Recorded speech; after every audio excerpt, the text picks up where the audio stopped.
We all inherit many things from our families: stories, cheekbones, heirlooms. But there is something else we can inherit too: the effects of pain and suffering passed down through the ages, otherwise known as generational trauma. So what does this mean for those carrying the weight of history in their genes? I'm Myriam Francois, and this is The Stream.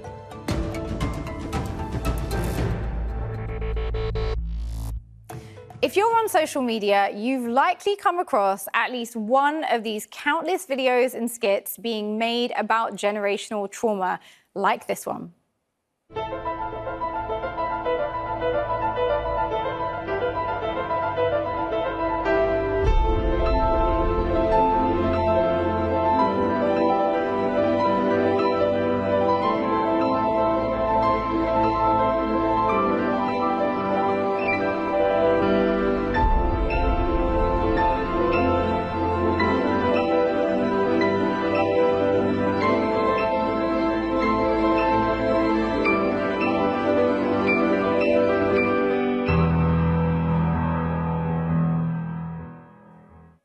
What do the descendants of the victims of the Khmer Rouge in Cambodia, the Holocaust, and the genocide against the Tutsis in Rwanda have in common? Well, studies show that many will suffer higher rates of anxiety, depression, and PTSD. So if trauma is inherited, can Gen Z be the ones to finally break the cycle? Here to help answer this are Serene Thin Elk, a mental health professional who addresses intergenerational and historical trauma within Native communities, joining us from Circle Pines, Minnesota. Zaina Arafat, Palestinian-American writer and author of You Exist Too Much, joining us from New York. And Elliot Sang, a Gen Z content writer, creator, and musician, also joining us from New York. Welcome to you all. Thank you so much for being with us. Serene, can I start with you? We hear a lot about generational trauma these days, but what does the term actually refer to, and how common is it? I think it's common. It's common for really everyone throughout all of time. I think now we're just having more of a context for it and more of a conversation about it, because things like the internet and just evolution in general allows us to really look at our behavioral patterns.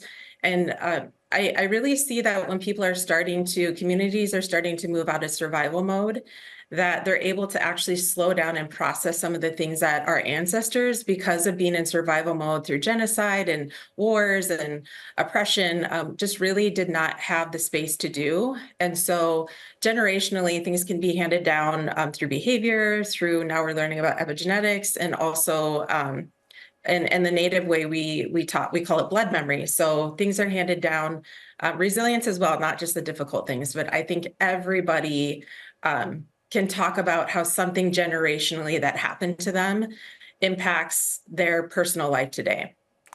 Well, Zaina, I want to ask you about intergenerational trauma, but I'm conscious that as a Palestinian American, you're probably also dealing with very current forms of trauma.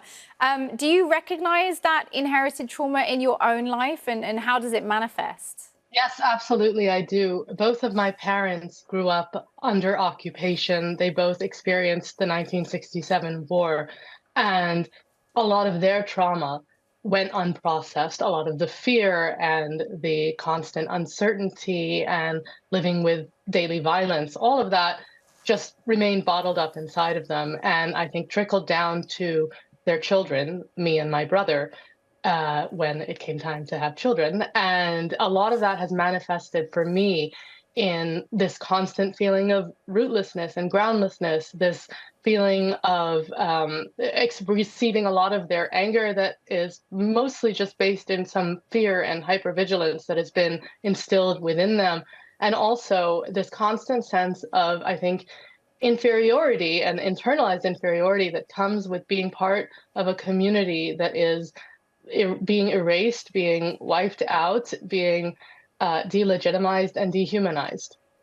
So all of that is how their trauma unprocessed has really trickled down into my own life.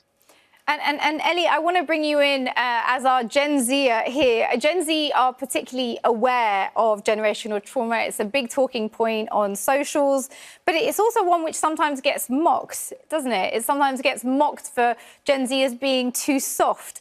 Why do you think that is?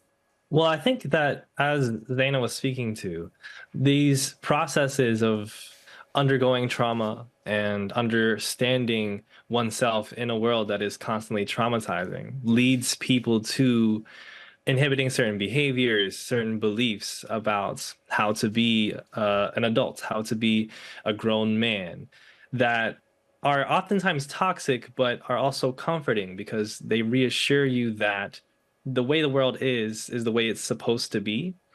I think oftentimes when you recognize that so much bad has happened to you and that things could be otherwise, it's quite unsettling.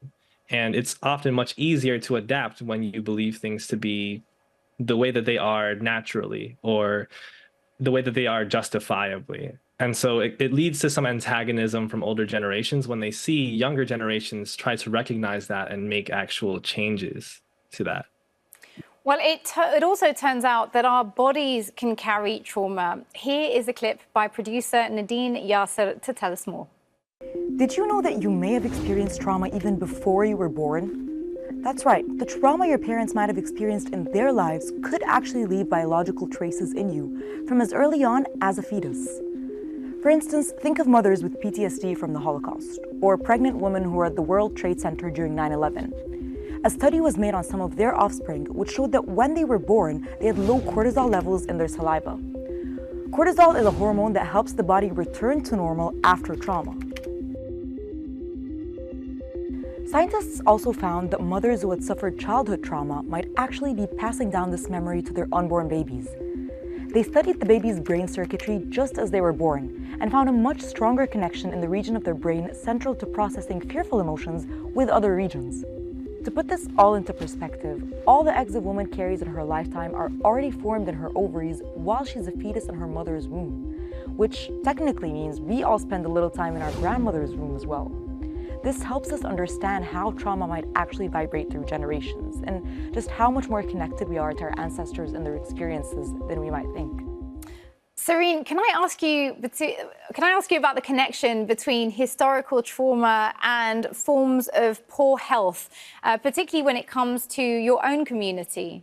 Within Native communities, I mean, there's layers. When I talk about the effects of trauma, we have to look at the whole picture. So we start with looking at collective trauma, and then we go down to community, family, and individual.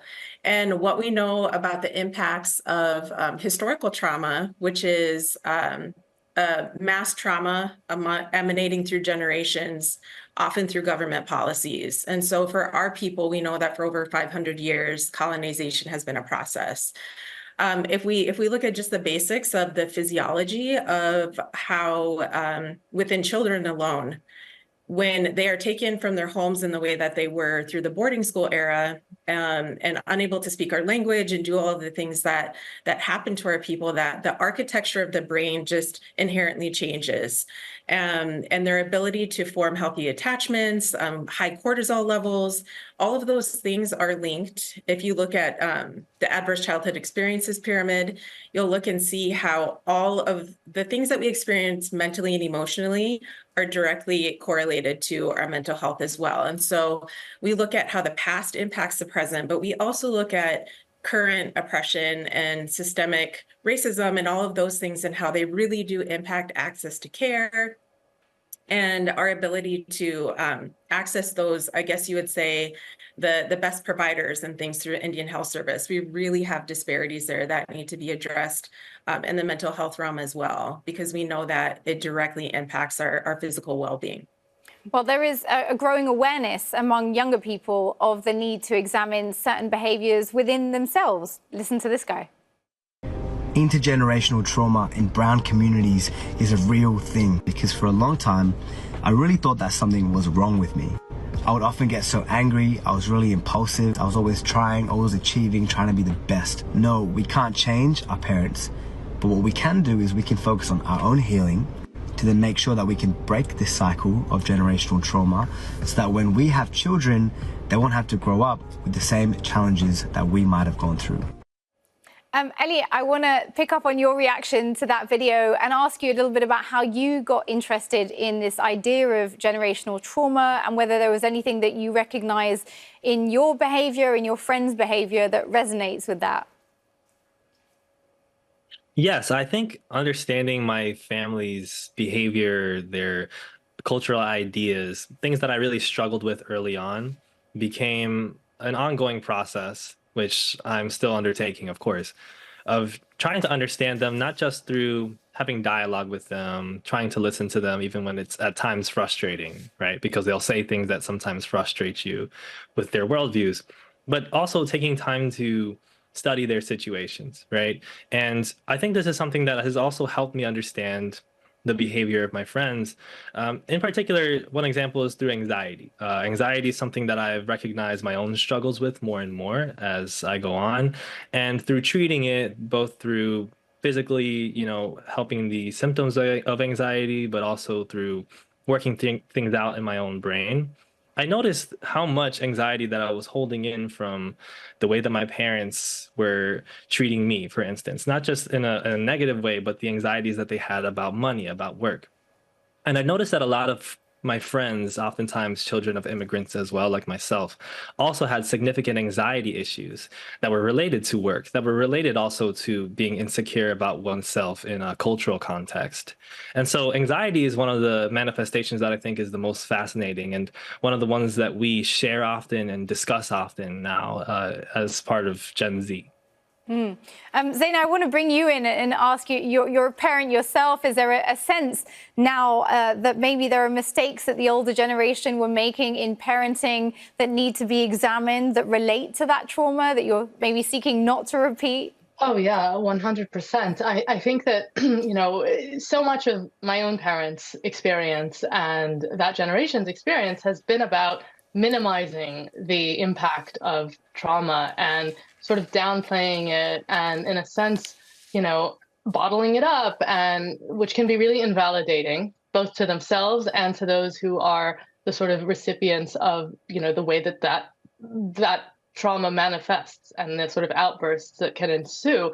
And so for me, I mean, as you mentioned, I'm the mother of two young children, and I am constantly thinking about how I want to avoid that, how I want to both instill in them this idea that their experiences, the traumas that they may encounter, or the difficulties, the challenges are valid, and that it is okay to talk about that with us, with their parents, or with a mental health care provider, and that there is nothing to really be ashamed of on that front. And I, as someone who has a degree of trauma that's trickled down to me from my parents, have spent a great deal of time trying to process that trauma so that it doesn't trickle down to my own children, and really process a lot of the fear that can sometimes manifest in impulsiveness, to use Elliot's word, and also sometimes anxiety and anger.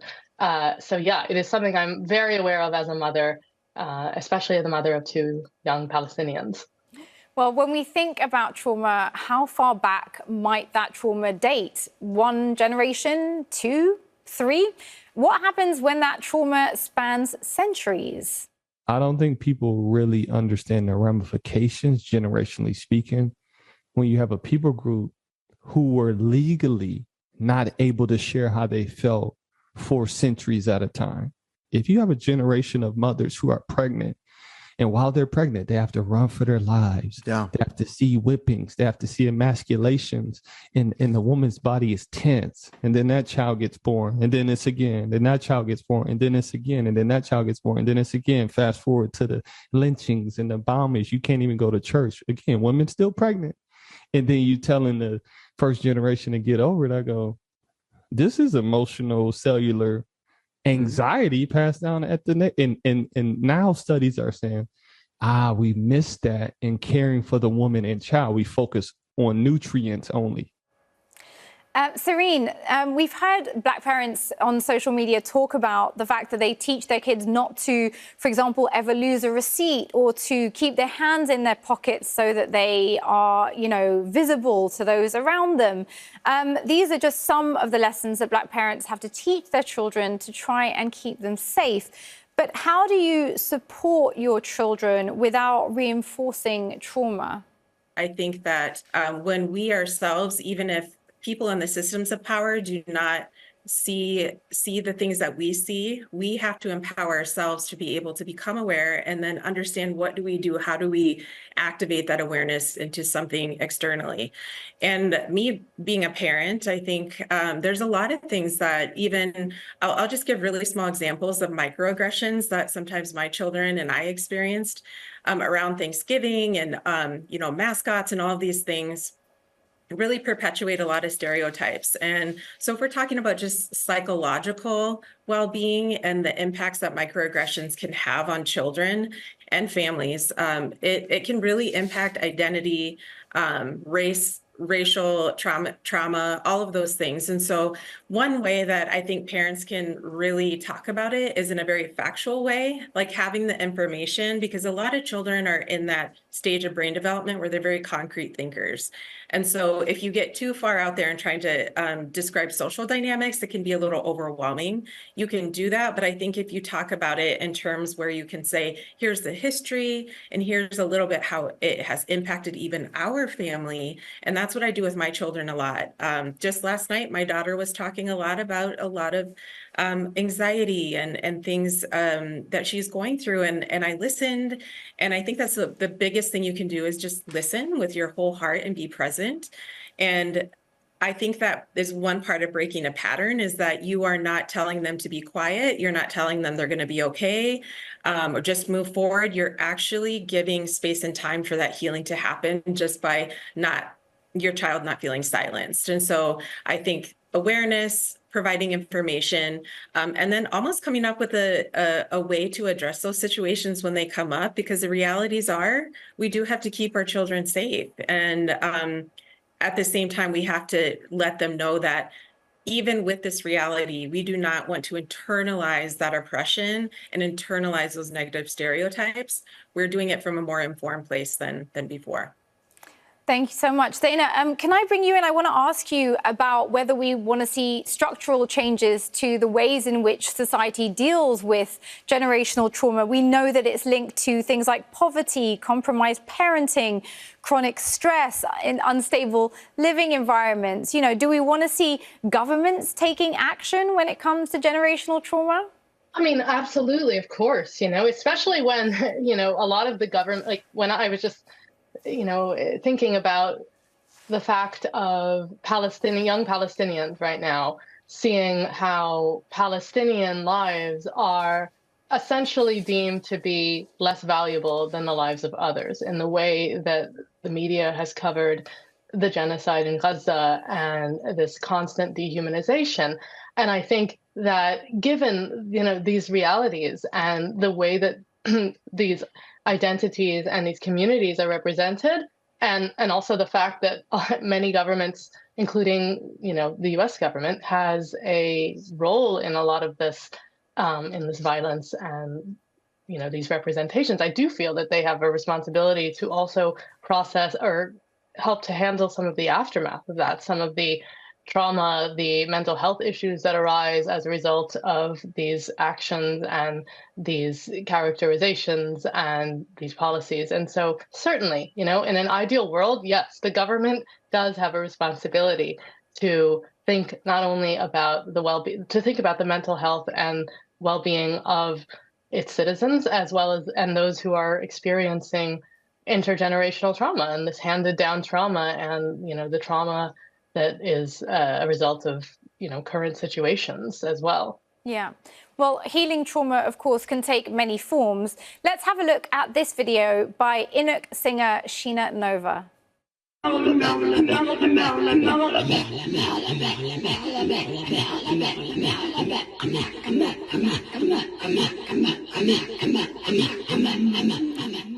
Elliot, I want to ask you about the new ways that Gen Z are thinking about healing trauma and the role of community within that healing.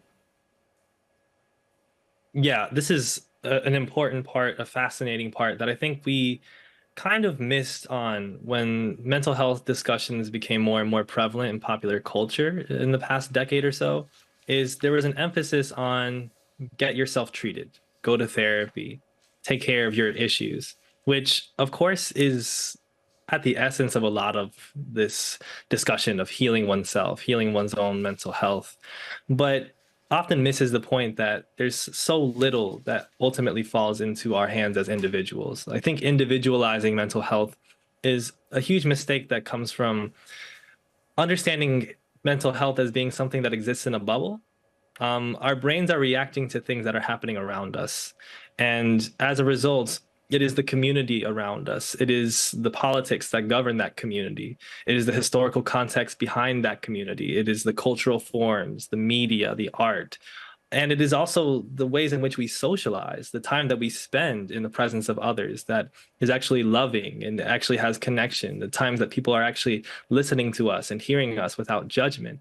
All these things are having an important effect on our brains. And especially when we over-individualize mental health as something that can simply be cured by going to enough therapy sessions and exercising enough and taking enough supplements, we start to lose more and more of the most important parts of our human existence, which is our connection with others. And instead make it into this issue of a type of progress, almost as if we're machines that simply need to be tuned and fixed and pumped out to be more effective, which is not going to help us heal ultimately. Well, Serene, I want to ask you about your work healing communities using indigenous forms of art. Can you tell us a little bit about your practices, the practices that might be of use to others also? When we experience trauma in our individual experience, but also are very aware of the trauma that's happened in generations before, is trauma is very isolating. You often feel alone in the moment. And so sometimes it's less about it's definitely about the experience and remembering that, but the after effects and the ripple effects are, it's you carry shame, you carry what's wrong with me, you don't understand what's happening, and it becomes very isolating. And so especially for children who are pre-verbal when they experience trauma, the ability to access strength-based things through community and arts is what I've seen as one of the most effective ways to create healing. And so, yes, finding that connection with one another and revitalizing cultural practices. Where I work at South Dakota Urban Indian Health, much of our programming when it comes to addressing intergenerational historical trauma is based upon culture, which inherently is about expression. It's about community. It's about food. It's about laughter. And so really for me, I think in our community healing models, especially in an Indigenous perspective, is that we have to create the spaces within our organizations, within our community that are safe. And from there, it really is like its own organism. It kind of takes on a life of its own. And our way, the circle is very sacred. And so we remember that each of us has a place in that circle. And so through singing, revitalizing our songs, learning how to make ribbon skirts, which for a lot of our women is a form of empowerment when we were so disempowered as mothers when the boarding school era was present and our children were being taken from us through the government. Yes. It's a way for us to really reconnect to ourselves and one another at the same time, which is profoundly healing. Thank you so much. Well, Zaina, I want to end the program by asking you about the ways in which your novel, which talks about intergenerational trauma, may have been part of a healing process for you, maybe. Completely. I mean, writing a novel was the ultimate healing when it came to processing my own intergenerational trauma, because the novel does deal with this dynamic between the mother character and the daughter, and they are both Palestinian. The mother is of the immigrant generation and the daughter is first generation. And just thinking through, on the one hand, trying to understand the motivations and the experiences behind the outward behaviors of the mother, and to go from a place of the narrator feeling pain and hurt to feeling compassion and understanding and empathy. That was definitely something that I took with me and carry through into my own experience and my own life, and realizing, how wide and deep these traumas go and how they really affect behavior in your interpersonal relationships, in your professional relationships, in your parent-child relationships. So absolutely, yes, it was a healing experience. Well, I've got to say thank you to all of our guests now, Serene, Zaina, and Elliot. And of course, thank you all for watching. Did you enjoy the show? We want to hear from you. If there's something you think we should be covering, this is also your show. So let us know using the hashtag or the handle AJStream, and we'll look into it. Take care, and I'll see you soon.